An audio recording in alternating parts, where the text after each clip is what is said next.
erega ijuru ntabwo turitangira twapfuye, turitangira hano ku isi. Icyo uri cyo hano ku isi nicyo uzaba wavuye mu mubiri. Niba waratangiye ijuru uzaba mu ijuru, niba waratangiye umuriro uzaba mu muriro.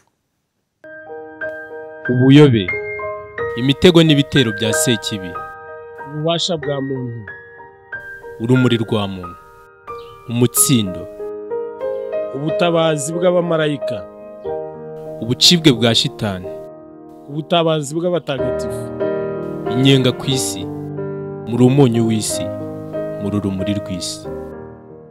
Bavandimwe nkoramutima za Nyagasani, inshuti z'urumuri muri Kristo TV, nongeye kubashimira ubwitange bwanyu kugira ngo umurimo twatangiye urusheho kugenda neza, buri wese mu nkunga ashoboye, mu bushobozi Imana yamuhaye,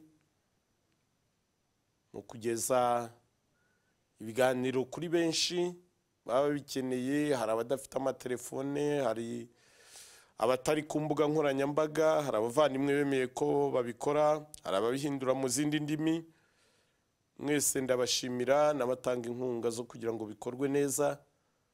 Nkomeje rero kubashimira icyo gikorwa, kandi Nyagasani niwe uzakibahembera, kuko twese niwe dukorera.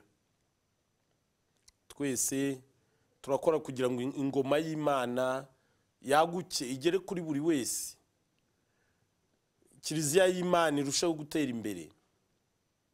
Kugira ngo Kiliziya y'Imana itere imbere nuko buri rugingo rukora icyo rushoboye, ko twese turi ingingo za Kiliziya. Hari urugingo rudakoze rero ntabwo yatera imbere, kandi urwo rugingo n'ubundi ruzabazwa icyo rwakoze. Ikiganiro cy'uyu munsi, ubushize twaganiriye ku itegeko rya dutegekaga kudasambana, kwirinda ubusambanyi, tubwira ko iyo wifuje umugore uba wamusambanije. Uyu munsi turaganira ku itegeko ritubuza kurahira.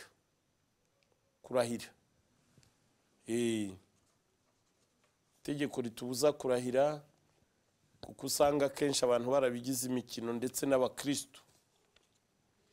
Mbere rero yuko tuganira kuri iryo tegeko, n'ubundi hari abavandimwe babaje ibibazo ngira ngo nsubize byasagutse ubushize. Hari uwitwa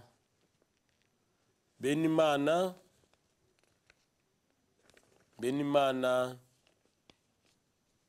aravuga ati, umuvandimwe duturanye, abo bahanuzi baje kumusengera akora ku kimenyetso cy'umusaraba, baragiye ntibagaruka, kandi barahazaga kenshi. Kuko nyine yarahamije ukwemera, yaraberetse ko yemera Imana Data na Mwana na Roho Mutagatifu. Ntabwo rero wakwemera Imana Data na Mwana na Roho Mutagatifu ngo abahanuzi ba Sekibi bongere kukugera imbere, bahita bahunga. Sekibi irahunga. Burya igihe cyose uzajya ukora ku kimenyetso cy'umusaraba, ujye ubikora ubikuye ku mutima, Sekibi zirahunga. Twari tukwiye kubigira n'akamenyero. N'ikintu cyaba kigutunguye ugahita uvuga uti, ku izina ry'Imana Data na Mwana na Roho Mutagatifu. Wakinuwe n'ubwo ntunguye, ariko ndi kumwe n'Imana Data na Mwana na Roho Mutagatifu. Icyo ugiye gukora icyo ari cyo cyose, ukavuga uti, iki kintu ngiye kugikora ku izina ry'Imana Data na Mwana na Roho Mutagatifu. Ntabwo ngiye kugikora ku mbaraga zanjye, ku bubasha bwanjye, ku bushobozi bwanjye. Ngiye kugikora ku izina ry'Imana Data na Mwana na Roho Mutagatifu, ku bwenge Imana yampaye, ku bubasha Imana yampaye, ku bushobozi Imana yampaye. Si ibyo nihaye, uba uhamije ukwemera, uba wemeye ko ubereyeho Imana, wabeshejweho n'Imana, nawe ubereyeho Imana. Wabeshejweho n'Imana, nawe ubereyeho Imana. Icyo gihe rero ukabihamya imbere y'abakubona, imbere y'ibigukijije, ugahamya ubuhamije ko uri uw'Imana.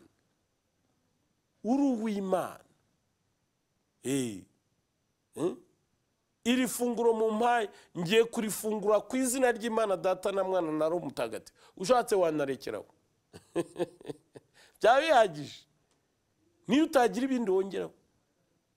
Iki kinyobwa ngiye kukinywa ku izina ry'Imana Data na Mwana na Roho Mutagatifu. Rwose ugahamya ko ibyo ubonye biturutse ku bubasha bw'Imana, ku bushobozi bw'Imana, ku bushake bw'Imana, si kubw'abantu.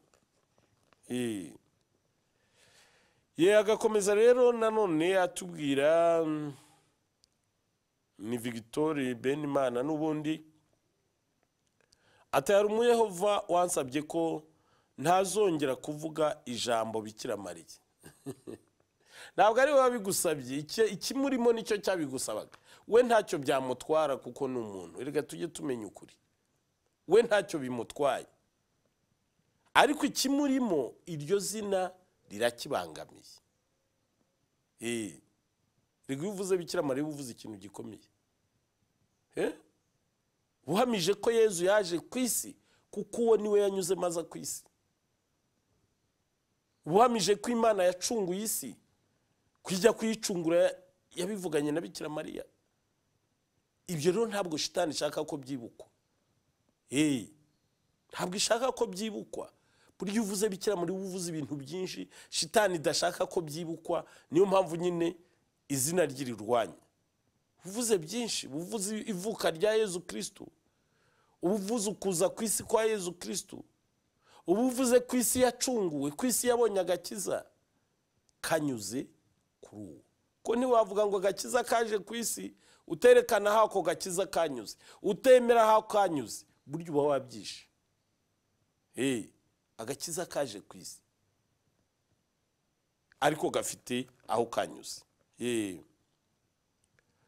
Muvandimwe nanone agakomeza avuga ati warakoze pe, utu tudini tw'inzaduka dutuma abantu batukwemera.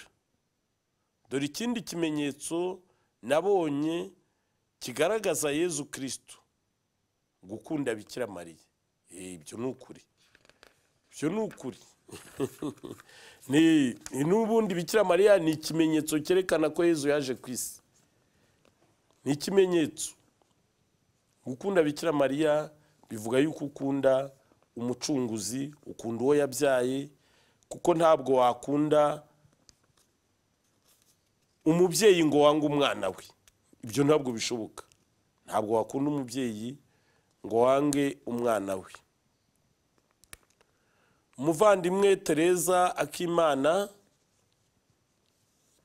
aravuga ati natangaye cyane numvise uvuze izina ryanjye aho mba hano muri Canada. Byanyeretse ko komanteri dukora sibageraho koko. Zitugeraho kandi turazisoma, kandi biri mu nshingano zacu. Kuko komanteri impamvu ngomba kuzitaho, burya no mu nyigisho zose watanga, inyigisho ya mbere ni ibibazo. Icyo gihe rero udashubije ibibazo byabajijwe utuma abantu badasobanukirwa. Kugira ngo rero mbisubize nuko mba nabisomye, kandi nanjye biranyungura. Erega ubu tuba twigishanya, hari icyo mbungukiraho. Iyo mumbajije hari ibyo nunguka. Hari ibyo nunguka. Hari undi muvandimwe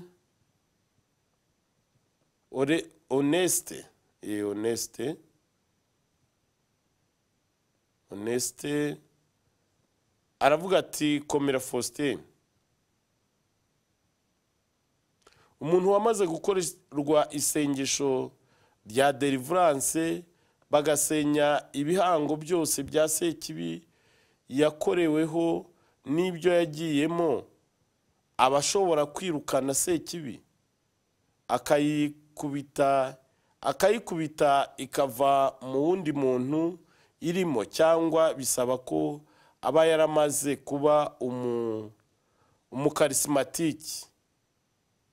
Hari umuntu twagiye impaka ngo sinabishobora ntari umukarismatiki, nsobanurira. birashekeje rwose. Umukarismatike nigeze kubivuga mbari cyo mperaho. Umukarismatike ntabwo ari uba mu ikoraniro karismatike. Kuba karismatike ni ukwemera kuyoborwa n'ingabire za Roho Mutagatifu. Zishobora rero kukuyobora uri mu ikoraniro cyangwa utaririmo, kuko abakomejwe bose muri aba karismatike niba ariko mwemera kuyoborwa n'izo ngabire. Abakomejwe, iyo wakomejwe ukemera kuyoborwa n'izo ngabire, wabaye karismatike, waba mu ikoraniro utaribamo. Kimwe nuko ushobora kuba mu ikoraniro utari karismatike, kushobora kuribamo ariko utemera ko kuyoborwa n'ingabire za Roho Mutagatifu, icyo gihe ni uri karismatike. Kimwe nuko ikoraniro rishobora kuba ikoraniro ry'abasenga ariko atari ikoraniro karismatike. Ko kugira ngo ribe karismatike nuko ryemera kuyoborwa n'izo ngabire za Roho Mutagatifu. Tujye tumenya gutandukanya ibintu. Ntabwo ari uko abantu bakoze ikoraniro ngo kuko bajyamo bakabyina bakanezerwa ngo ubwo ryabaye karismatike. Ntabwo ari byo. Kuba karismatike nuko riba rigaragaramo izo ngabire za Roho Mutagatifu, ari zo ziriyobora. Ushobora kuba mu ikoraniro karismatike wowe utari karismatike. Kuba karismatike rero nukwemera kuyoborwa n'ingabire za Roho Mutagatifu aho waba uri hose. Ushobora kuba uri n'umurejiyo, ushobora kuba uri n'umunyamutima kandi uri karismatike. Ubundi nta nubwo waba umurejiyo cyangwa umunyamutima utari karismatike, ntabwo byakunda. Byakunda gute se? Jye mbona abantu baba batazi karismatike icyo ari cyo. Karismatike bayitiranya n'ikoraniro ariko ntabwo ari byo. Ubundi kera ikoraniro twarigeranyaga na pipiniyeri. Pipiniyeri twarigereranya nk'ahantu abantu baza kwitoreza kuyoborwa n'ingabire za Roho Mutagatifu, barangiza bakajya kubikorera mu miryango ya Gisiyo Gatolika yabo. Kubundi karismatike ntabwo yari umuryango wa Gisiyo Gatolika. Ubu ngo nibwo bawuhinduye umuryango wa Gisiyo Gatolika, ariko siko byatangiye. Kuko washoboraga kuba mu ikoraniro karismatike umuryango waba uturukamo wose. Noneho ya myitozo hakorera yo kuyoborwa n'ingabire za Roho Mutagatifu ikagufasha gufasha rya koraniro ryawe cyangwa wa muryango wawe. Bundi nuko byari bimeze, ariko gahoro gahoro mbona bisa n'ibigenda bihinduka. Kuvuga rero ngo ikindi wabajije, wavuze utese umuntu yamaze gukorerwa isengesho ryo gusenya ibihango bya Sekibi, ashobora kwirukana shitani. Arabishobora rwose. Bipfa kuba byarasenyutse shitani zarakuvuyemo. Wenda icyo ngira ngo utitiranya nuko gusenya ibihango bya Sekibi no kugira ngo shitani zikuvemo ni ibintu bibiri. Ibihango bya Sekibi bisenywa kugira ngo haboneke uburyo bwo kwirukana ya Sekibi ititwaza ngo dufitanye igihango iki n'iki, ngo dufitanye isezerano iri n'iri sinshobora kugenda.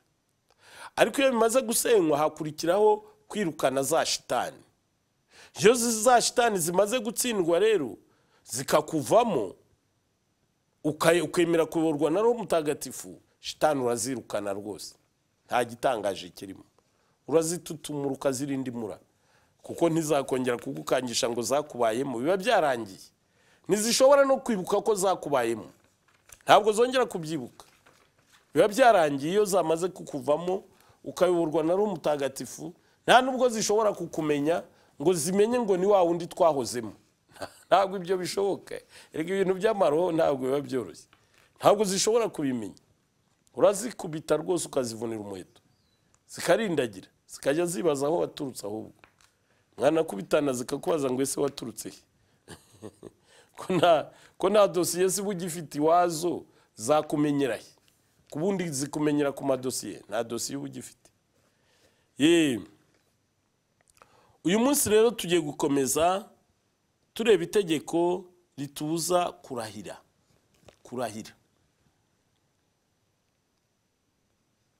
turarisanga mu ivanjiri ntagatifu ko yanditswe na mutagatifu Matayo umutwe wa 5 kuva ku murongo wa 33 kugeza 37. Indahiro. Mwumvise kandi ko abakurambere babwiwe ngo ntuzarahira ibinyoma, ahubwo uzahigure Nyagasani ibyo wamusezeranije mu ndahiro. Jyeho mbabwiye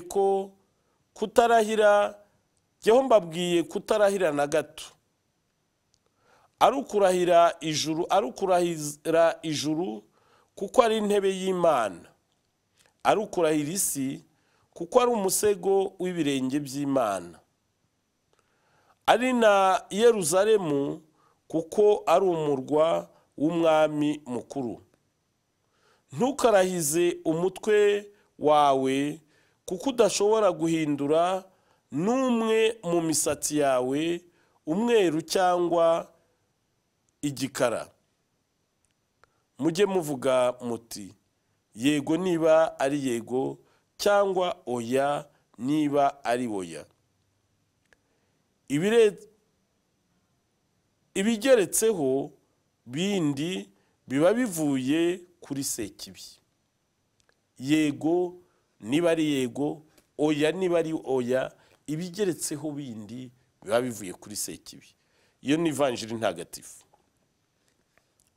Yezu ati, abakurambere babwiye ngo ntuzarahira ibinyoma. Abakurambere ni ijambo rikunda gukoreshwa kenshi. Impamvu ndigarukaho nuko nyine n'abapfumu bararikoresha, ngira ngo murabizi, bakunda gukoresha abakurambere, ndetse ugasanga bashinja abakristu ngo ntabwo bubaha abakurambere babo, ahubwo bakajya kubaha abakurambere b'abazungu. Ngo kwiyambaza abakurambere babo bakiyambaza abakurambere b'abazungu.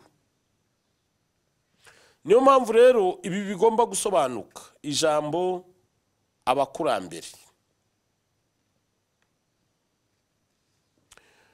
Ibi rero byavuzwe nande?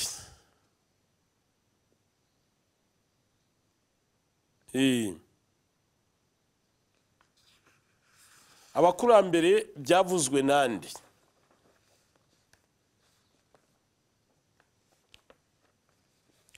Byavuzwe na Yezu Kristo. Abakurambere Yezu atubwira ni abakurambere mu kwemera. Tujye twibukiranya ko Yezu yaje kutwigisha ibintu bya roho, ntabwo yaje kutwigisha iby'umubiri. Yaje kutwigisha iby'ijuru, ntabwo yaje kutwigisha ibyo ku isi. Hari igihe shitani tuvangira, Yezu yatubwira twebwe tukarangamira isi, cyangwa tukinjira mu mubiri, ntabwo ari iby'umubiri. Ni abakurambere rero mu kwemera ku bwa roho. Muzi ko muri batisimu tugira umubyeyi wa batisimu. Bifite icyo bivuga. Tuba dusanzwe dufite umubyeyi w'umubiri. Muri batisimu tukagira umubyeyi wa batisimu. Bivuga ko umuntu agizwe na roho n'umubiri. Agomba rero kuvuka ahantu habiri. Waravutse ku bw'umubiri, ugira umubyeyi ukubyara, none wavutse ku bya roho, ugira umubyeyi ukubyara. Ufite abakurambere b'umubiri, abasokuruza, ufite n'abakurambere ba roho. Yezu rero abatubwira ni abakurambere ba roho, abakurambere mu kwemera. Abakurambere mu kwemera ni abatubanjirije kwemera Imana no kuyimenya. Abatubanjirije gukora imyitozo yo kuba mu ngoma y'ijuru. Abatubanjirije gukunda Imana. Umukurambere wo mu isezerano rya kera ni Aburahamu. Imana ijya kumuha isezerano yitwaga Aburahamu. Iravuga iti ubwo tugiranye isezerano ntuzongera kwitwa Aburahamu, uzitwa Aburahamu. Umugore wawe Saraye ntazongera kwitwa Saraye, azitwa Sara. Urubyaro rwawe ruzangana n'inyenyeri zo ku ijuru, n'umusenyi wo ku nyanja, kandi icyo gihe Imana yabimubwiraga ari ingumba. Amahanga yose azaguhererwamo umugisha. Uwo ni we mukurambere wo mu isezerano rya kera mu kwemera.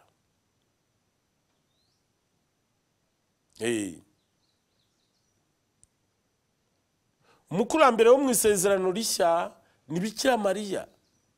Imana yabwiye ngo uzabyara umucunguzi.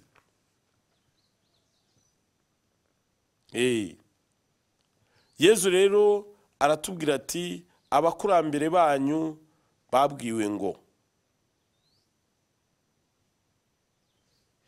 Ukwemera rero ni ukuvuga abakurambere mu bya roho zitoza kubaho nk'izo mu ijuru, zitoza kubaho nk'izo mu ijuru. Kuko Yezu yatubwiye ngo mube ku isi ariko mutarabisi. Ntabwo rero ibyo twabigeraho tutabyitoje. Hagomba imyitozo yo kuba ku isi tutarabisi. Turaba ijuru, turangamiye ijuru, dukorana n'ijuru, tubeshejweho n'ijuru. Icyo dukeneye tukibaza ijuru, tutabaza isi. Tutabaza isi. Nubaza isi nyine izakujyana aho irimo ijya. Bikira Mariya se ntiyatubwiye aho isi irimo ijya, si ukugwa mu rwobo. Tutabaza isi. Umuntu rero agizwe n'umubiri na roho. Hakabaho rero abakurambere mu bya roho, hakaba n'abakurambere mu by'umubiri. Abakurambere mu bya roho ni abadutanze kwemera Imana, se wa Yezu Kristo, wabyawe na Bikira Mariya ku bwa Roho Mutagatifu. Akaba ari bo bagize umuryango w'Imana kera wagarukiraga ku Bayisiraheli gusa.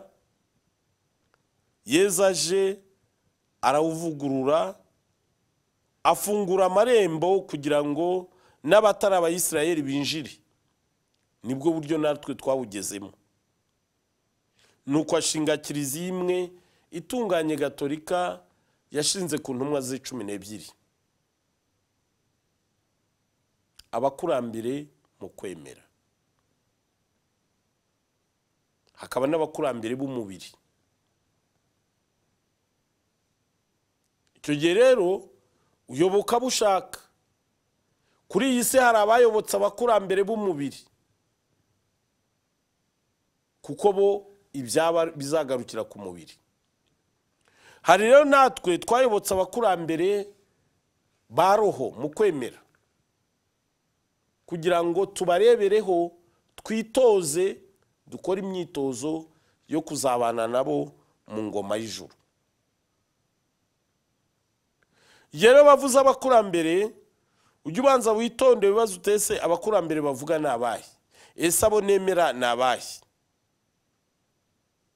Ndetse niba navuga Imana, niyo mpamvu wumvise nongeraho ngo se wa Yezu Kristo wabyawe na Bikira Mariya. Ibyitwa Imana ni byinshi. Na Rusiferi mu kuzimu ni Imana, bamwita Imana. Ushobora yo kumva abantu bavuga Imana ugahita wibeshya ko ari yo mu ijuru. Uba wibeshya. Imana yo mu ijuru ni se wa Yezu Kristo wabyawe na Bikira Mariya. Ariko ibyitwa Imana ni byinshi. Ejo rero utazagwa mu mutego wo kumva ngo haba bavuga Imana hose wajyayo, ko ntuzabuza Imana bavuga iyo ariyo. Mu ntambara ndwana na Sekibi, nigeze kubibabwira ariko ndabisubiramo. Hari Sekibi twigeze kwataka, tuyatatse, twahamagara Imana nayo igahamagara Imana. Twahamagara Yezu igahamagara Yezu. twahamagara Bikira Mariya igahamagara Bikira Mariya. Turacanganyukirwa.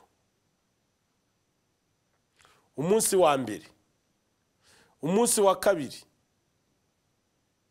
byageze ku munsi wa gatatu, dusigaye tutangira isengesho, zigahita zihamagara Imana zikavuga ngo, zigahamagara Yezu zikavuga ngo Yezu dutabara amashitani yaduteye. Mwitonde, Yezu dutabara amashitani yaduteye. Biraducanga. Noneho tubari twe duhinduka amashitani. Tukora isengesho turarirangiza, ubwo icyo twari dusigaye ducungiraho no kwibaza ngo ibi bintu bizarangira gute. Kuba noneho shitani isigaye twita shitani ari twe, kandi igahamagara Yezu, igahamagara Imana, igahamagara Bikira Mariya, bimeze bite? Ku munsi wa kane nibwo Yezu yadutabaye. Kuko uwo munsi twakoze isengesho, noneho zihamagaye Imana, zita zivuga ngo niyo hasi, niyo hasi, niyo hasi. Ntabwo ubwo twe twari tuzi ikibaye. Niyo hasi. Ngo niyo hasi, niyo hasi, niyo hasi.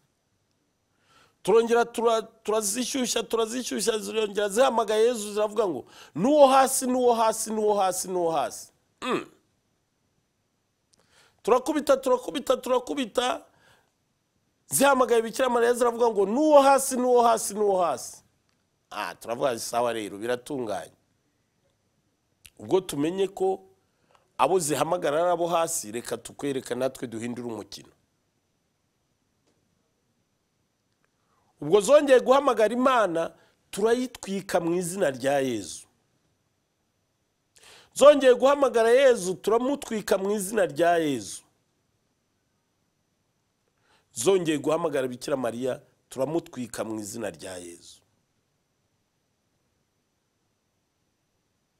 Ubwo rero noneho nibwo urugamba rwabonye gutangira, zitangira amaganya, zivuga yuko Imana zazo twazitwitse, ko nta bundi bushobozi zigifite. Ubwo rero isengesho nibwo ryatangiye, noneho zisobanura ko iwabi kuzimu nyine Rusiferi zimwita Imana, Nyabingi zikamwita Yezu, zikagira rero n'indi shitani yitwa Mayimuna zita Bikira Mariya. Ayo mashitani zikayakoresha mu gushinga amadini,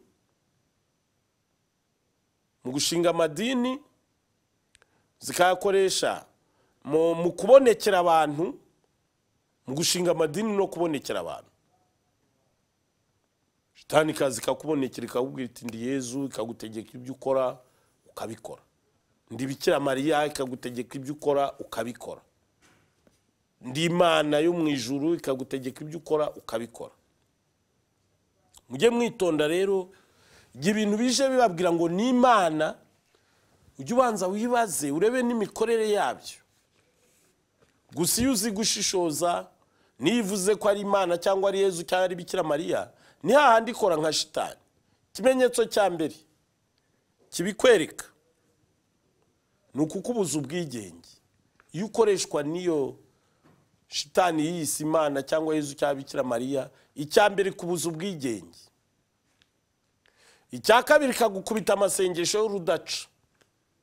Uzajya wumva bavuga ngo ishapure 40 na zingahe cya 10 rozari, nako rozari 10 na zingahe. Izo se Bikira Mariya yazigutegeka ze yabona yuko nta yindi mirimo ugira? Sinzi yuko nabari muri kuva azibategeka. Kuko nyine shitani kibibereyeho no kugutesha umutwe. Imikorere, kukubuza ubwigenge, kuguha amasengesho y'urudaca, mbese ntiwongere kugira icyo ukora wowe witekerereje. Ukaba igikoresho, umucakara. Niyo mpamvu nyine zibita abakozi bazo. Ukaba umukozi wazo. zikajya zigukoresha icyo zishakiye, we ntuba ukiriho, zikaba arizo ziriho muri wowe.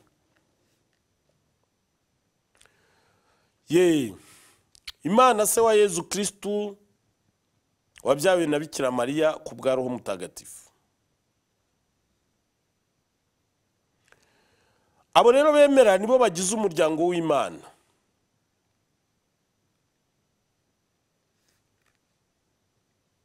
Nibo Yezu rero atubwira abakurambere bacu mu kwemera.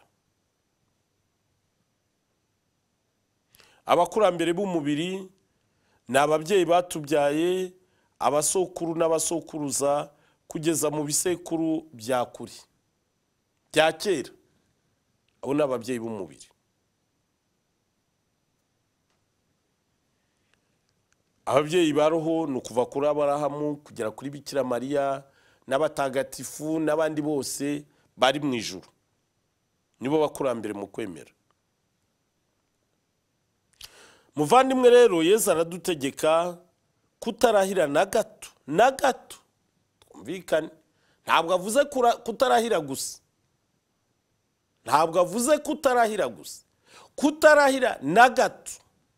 Ntabwo ari kutarahira mu bikomeye, ntabwo ari kutarahira mu bigize gute, kutarahira na gato. Nta kantu na gato kagombye gutuma urahira.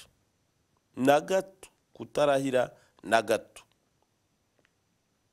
Byaba kurahiza ijuru,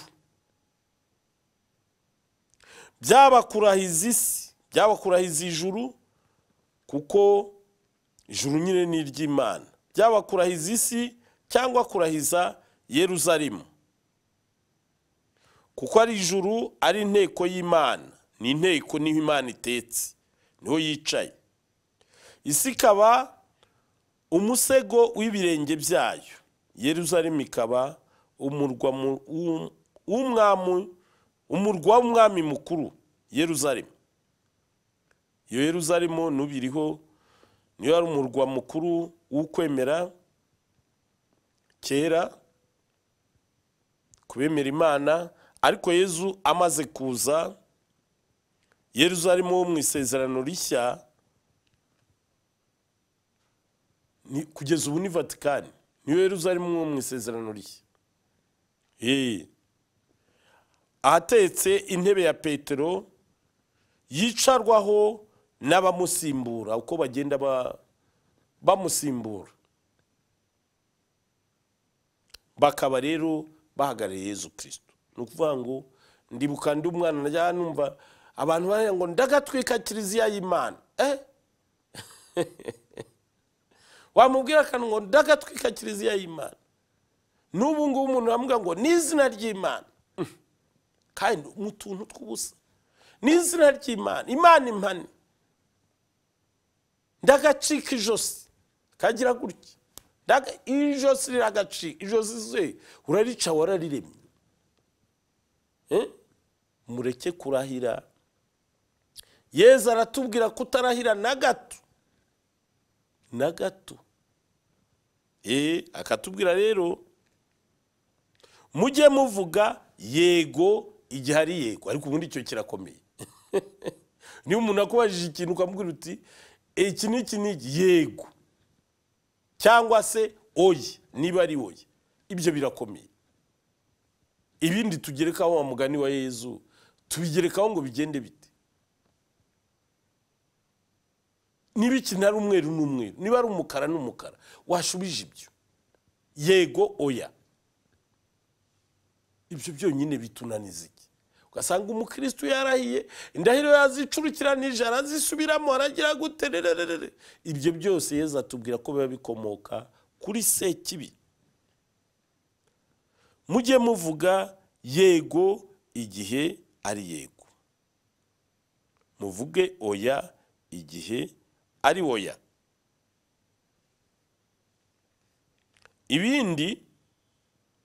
Ibindi bigeretseho biba bikomotse kuri Sekibi.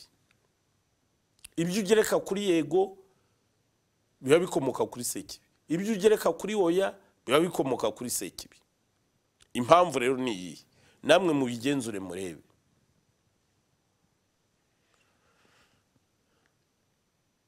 impamvu Yesu atubwira ko ibigeretseho biba bikomokatse kuri Sekibi, uzabigenzure neza uzasanga ibigerekwaho biba bigamije guhisha ukuri, biba bigamije guhisha ukuri. Kugira ngo nuvuga byinshi dore bimeze gutya byageze gutya kugeza ubwo nyine umuntu mwemeza n'icyo atari kwemera. Kandi hari n'abagenda babyigamba ngo namwemeje, si byose ni mu bivuga, namwemeje, namwumvishije, namuhamije. Wihamije ahubwo ari wowe, wihamije ko niwe wigeretseho icyaha, wemeye gukorera Sekibi.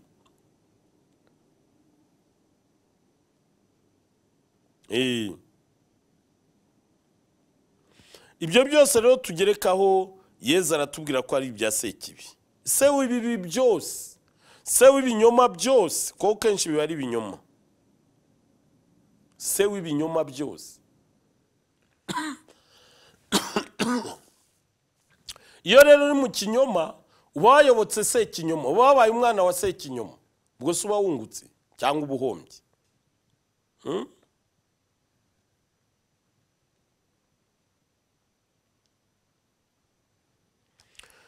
Mu gusoza iri tegeko tugaruke ku ijambo rikomeye Yesu yatubwiye mu ntangiriro agira ati,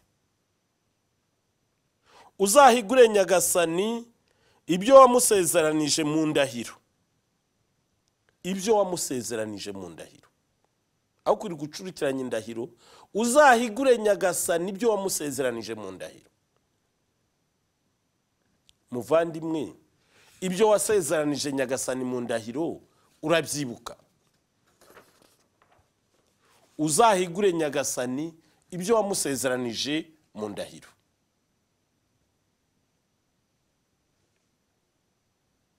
Niba warabyibagiwe, reka nkwibutse, imbere ya ritari ntagatifu muri kiliziya imwe itunganye gatolika yashinzwe na Yezu Kristu ku ntumwa ze 12, umusaseredoti uhagarariye Yezu Kristu mu isakaramentu rya batisimu cyangwa mu gukomezwa, akubaza niba wanze shitani n'imihango yayo yose n'ibyo dushukisha byose. Cyo nicyo cya mbere umusaseredoti akubaza kugira ngo aguhe isakaramentu. Utemeye ko shitani yanze n'ibyayo byose, ntabwo isakaramentu yari guha. Ukarahira imbere y'Imana Data na Mwana na Roho Mutagatifu n'abamarayika babakikije, abamarayika batagatifu babakikije, imbere y'umubyeyi Bikira Mariya, abatagatifu, imbere y'imbaga y'abakristu, bivuga imbere y'isi n'ijuru. Ukarahira ko wemeye Imana Data na Mwana na Roho Mutagatifu, ko wemeye kiliziya imwe itunganye gatolika yashinzwe na Yezu Kristu ku ntumwa ze 12, ko wemeye urusange rw'abatagatifu n'izuka ry'abapfuye. Ngibyo ibyo wasezeranije Nyagasani mu ndahiro. Kwemera ibyo byose no kwanga biriya byose bya shitani, ibyo wabisezeranije Imana mu ndahiro,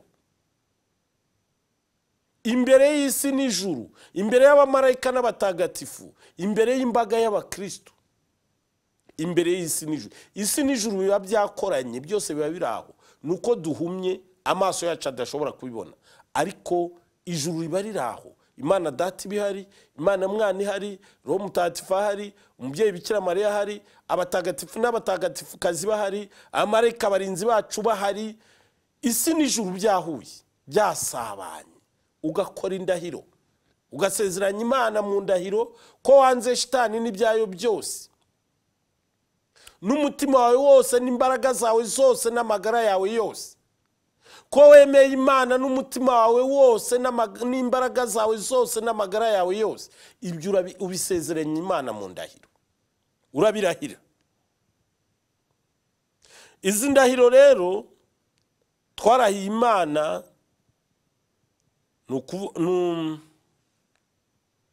ni ukubaho no gukunda. Indi ndahiro n'indi ndahiro, tugira indahiro ebyiri. Iyo turangije niyo twarahiye Imana. Hari indi ndahiro turahira imbere y'Imana, turahira Imana, ni ukubaho no gukunda uwo twashakanye, yaba muzima cyangwa arwaye, yaba mu mahoro cyangwa mu makuba, yaba mu bukene cyangwa mu bukire, iteka ryose kugeza gupfa. Iyo ni indi ndahiro turahira imbere y'Imana. Yesu tubwira ati uzahigura indahiro warahiye. Ibyo wabwiye Imana mu ndahiro ibi twarabirahiye. Abasaserdoti n'abihaye Imana nabo bagira indahiro zabo kugira ngo begurirwe Imana. Ibyo rero nibyo Nyagasani Yesu atubwira ati wibuke uhigure ibyo wahigiye Nyagasani mu ndahiro.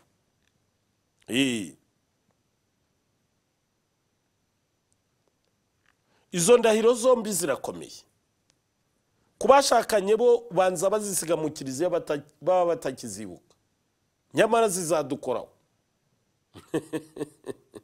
Arabo njya mbwira biransetse, wabona umugabo cyangwa umugore yahindutse, aho kugira ngo umenye ko yarwaye, ahubwo utangira umuhati urukundo, ahubwo utireka da ni divorce. Kandi ukibagirwa ko mwasezeranye kuzamukunda yaba muzima cyangwa arwaye iteka ryose kugeza gupfa. Nta divorce mwasezeranye. Kandi ibyo wabisezeranije Imana. Uzayibwira ngo iki? Uzayibwira ko umugore wamushyize? Uzamuyibwira ko wa mugabo wamushyize he? Uzayibwira ngo iki? Uti yarananiye, yarantotezaga, yarantukaga, yankoreraga ibi. None ko yari yarwaye kandi warasezeranye ko narwara uzakomeza ukamukunda. Ese indwara wasezeranye ni malaria, ni grippe, ni iki? Tujye twibuka ko dusezerana ku bwa roho.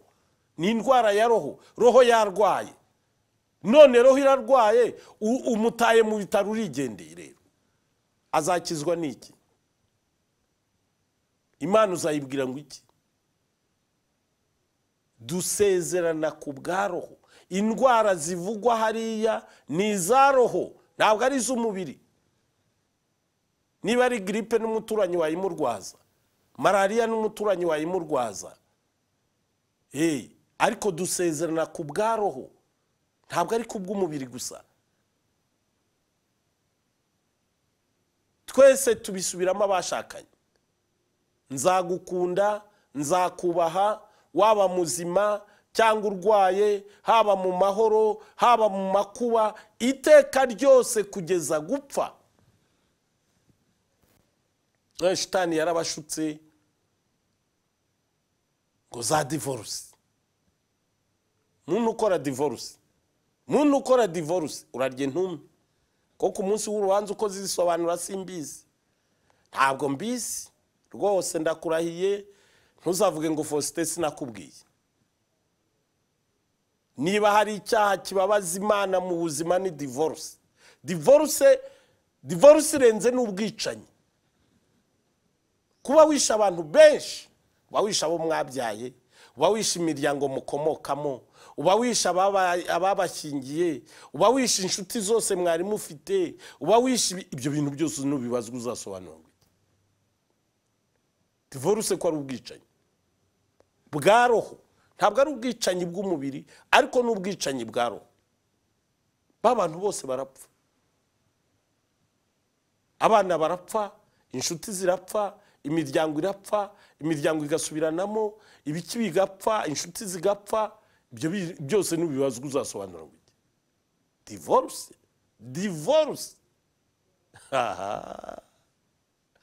Nk'abantu mugira ibyo mukinisha.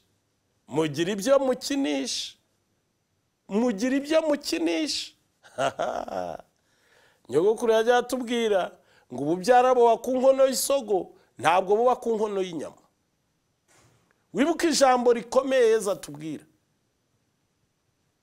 umusaseredoti arababwira ngo nimuhane ibiganza gutya, akabashyiraho etore. Etore ni indangabubasha bivuga Imana ubwayo, ko ni isakaramentu ritangwa n'Imana ubwayo, ntabwo ritangwa n'umusaseredoti, Imana ubwayo. Etore, etore bivuga ubumana, niba utarubizi bivuga Imana, ni indangabubasha. Burya iyo padiri yashyizemo etore ntabwo aba ari umuntu, umuntu buba bwarangiye, buba bwarangiye. Etore akayifata akayishyiraho kuri bya biganza byanyu, akavuga ngo iki, ngo iki Imana yafatanije ntawe ushobora kugitandukanya. Niba rero ushaka gutandukanya iki Imana yafatanije, cyangwa niba waratandukanije iki Imana yafatanije, iyo Mana uzayibwira ngo iki? Uzayibwira ko yagifatanije yasaze, uzayibwira ko yagifatanije itagira ubwenge, uzayibwira ko yagifatanije byagenze niyo yari yasaze cyane wewe wari wasaze. Harimo ikibazo uzasubiza. Ubwo uzasubiza niba ari Imana yari yasaze cyangwa niba ari wewe wavuze ayo magambo wasaze, kuko muri mwembe hagomba kubonekamo wibeshye cyangwa umurwayi. Kuri iryo sezerano muri koreshwa n'Imana ubwayo, muyishimira ko yabahuje. Sigaho rero, sigaho utazagwa mu ruzi urwita ikime, sigaho utazagwa mu ruzi urwita ikime. Ayo rero ni amasezerano abiri Yesu atubwira ati ujye wibuka. Kandebe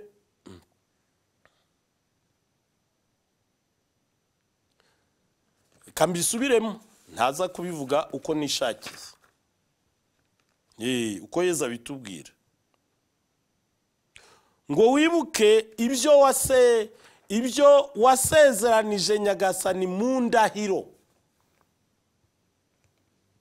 Ibyo nibyo wasezeranije Nyagasani mu ndahiro, imbere ya ritari ntagatifu, muri Kiliziya Gatolika ntagatifu, imbere y'abamarayika n'abatagatifu.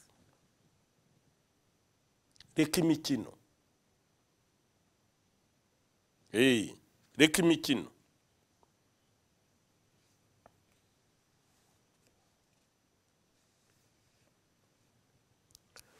Waba uzi ingaruka zo kurenga ku ndahiro wagiriye imbere y'Imana? Izo ngaruka urazizi. Ingaruka ya mbere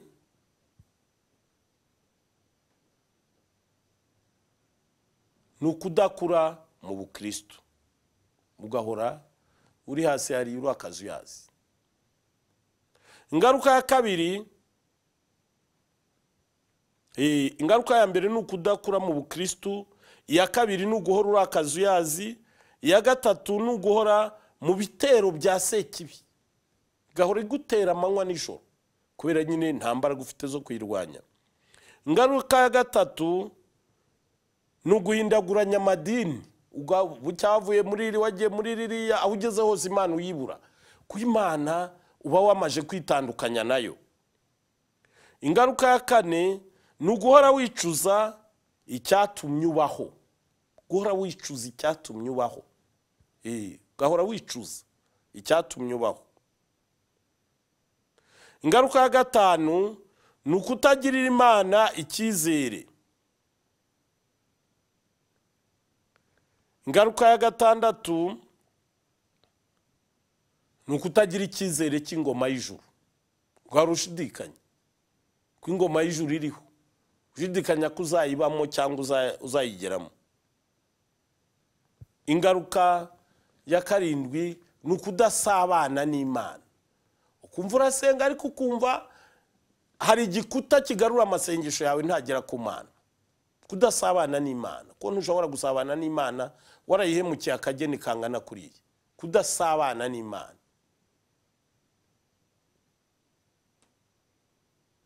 ingaruka ya nyuma ni ugutandukana n'Imana burundu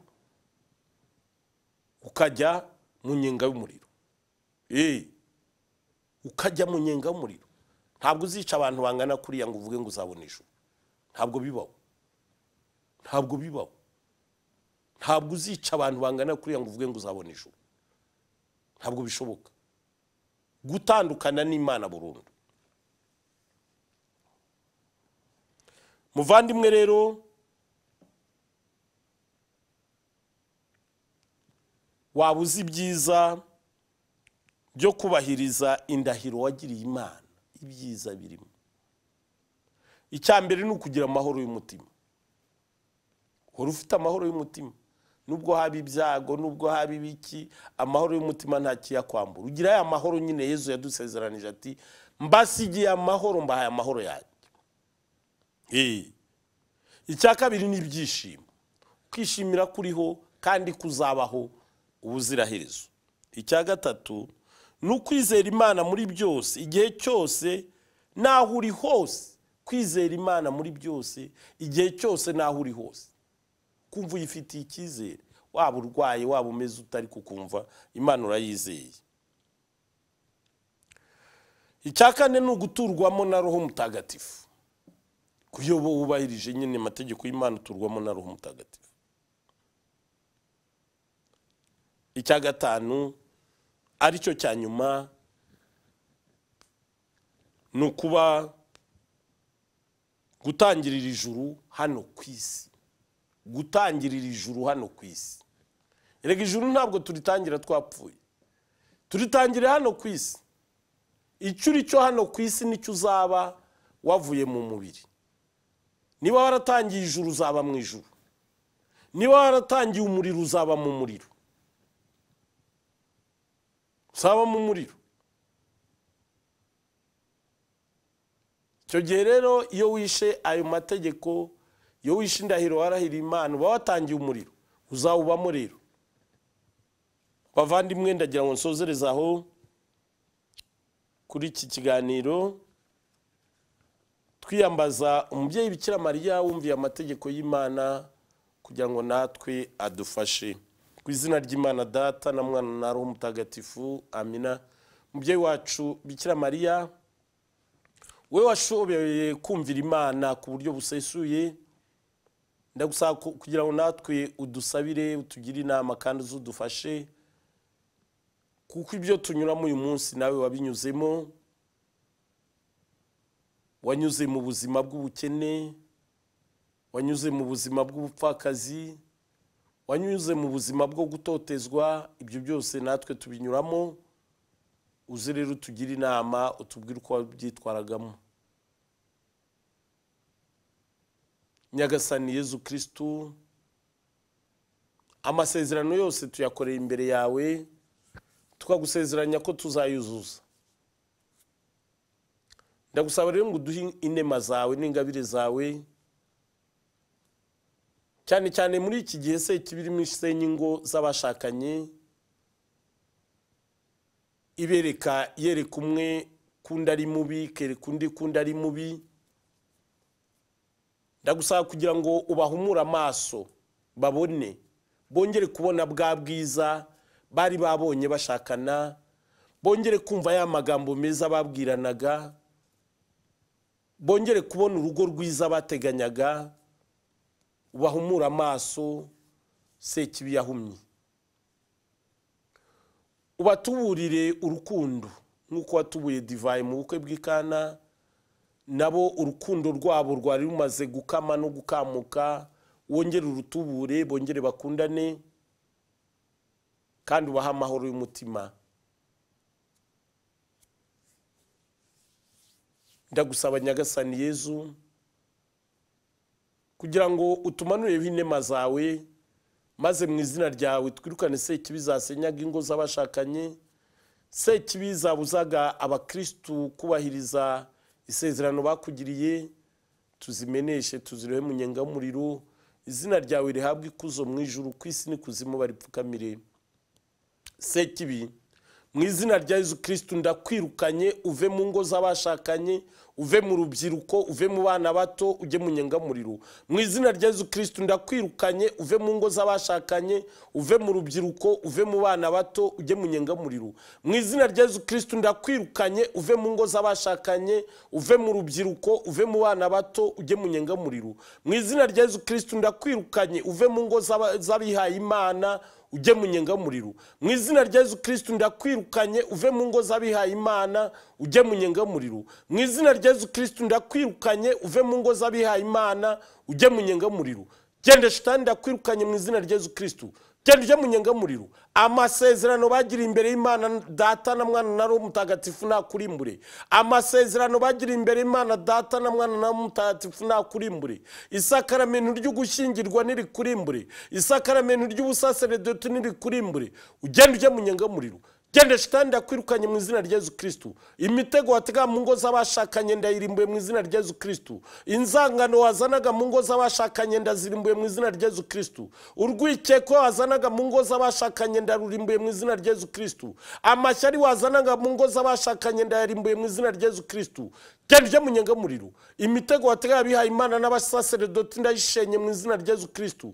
Imitego watega abihaye Imana n'abasaseredoti ndayishenye mu izina rya Yesu Kristo. Imitego watega abihaye Imana n'abasaseredoti ndayishenye mu izina rya Yesu Kristo. Genda ujye mu nyengamuriro. Ubutabera bw'Imana bugucira urubanza kandi buguhane. Ubutabera bw'Imana bukurimbure bukumeneshe bukure mu nyengamuriro. Ndakwirukanye mu izina rya Yesu Kristo. Sekibi ngutegetse gupfukama munsi y'umusaraba wa Yesu Kristo yabambweho, ugashyira ikiganza cy'iburyo hejuru, ukarahira imbere y'ubutabera bw'Imana, imbere y'Imana Data na Mwana na Roho Mutagatifu, kutazagaruka mu ngo z'abashakanye, kutazagaruka mu rubyiruko no mu bana bato, kutazagaruka mu mfubyi n'abapfakazi, kutazagaruka mu ngo z'abihaye Imana, kutazagaruka mu ngo z'abihaye Imana, kutazongera gutega imitego abasaseredoti n'abihaye Imana, kutazongera gutega imitego ubutumwa bw'abasaseredoti n'abihaye Imana, kutazongera gutega imitego abashakanye. Genda ujye mu nyengamuriro. Genda ujye mu nyengamuriro. Genda ujye mu nyengamuriro. Genda ujye mu nyengamuriro. Genda ujye mu nyengamuriro. Genda ujye mu nyengamuriro. Mana Data nyir'ijuru, ndakwinginga ngo urambure ikiganza cyawe ku ngo z'abashakanye, ku rubyiruko no ku bana bato. Urambura ikiganza cyawe ku basaseredoti n'abihaye Imana, kugira ngo bamanuremo inema n'ububasha, ubutwari, ubudacogora n'ubudahangarwa, ubahe gutsinda ibigeragezo n'ibishuko n'imitego ya nyakibi. Ndagusanga urambura ikiganza cyawe, bamanuremo imbaraga, bamanuremo inema n'ingabire zidasanzwe muri iki gihe turimo gikomeye.